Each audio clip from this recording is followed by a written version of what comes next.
Hello， 大家好，又係我柏麗灣竹園珍妮花。今日同一班小毛孩介紹一個兩房戶俾大家。單位位於柏麗灣3期，實用面積552尺，係一個大職型兩房有露台嘅戶型。歡迎一齊跟我過去參觀下。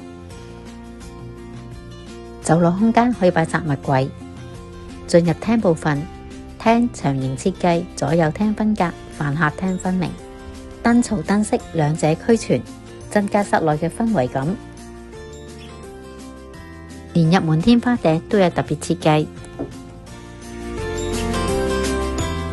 飯廳 L 型牆身好擺位，可以放餐邊櫃、餐台，連毛孩都好中意呢個餐飲區。客廳寬闊實用，可以放梳化，仲有毛孩嘅寢室區。通過呢個落地玻璃趟門，帶你出去呢個毛孩禁地。露台工作平台合一，寬闊實用。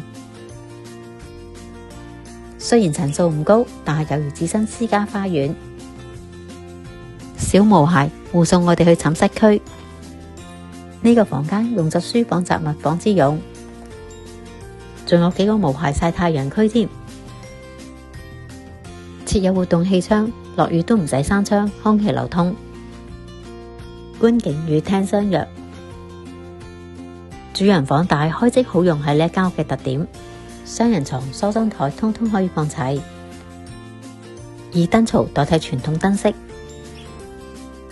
獨立凹位設計放衣櫃，一啲都唔嘥位，空間盡用。浴室保留原有設計，以浸浴區為主，有窗唔係黑廁。廚房保留原有設計，設備齊全。今日好多謝一班貓星人幫我做客串，單位好有家嘅感覺，而且十分之溫馨。加上戶主住得好新淨，可以即買即住。有興趣置業上車嘅你，千祈唔好錯過呢個睇樓機會啊！可以俾電話我珍妮花幫你安排。最後記得喺片尾俾翻個 like 同 share 出去喎。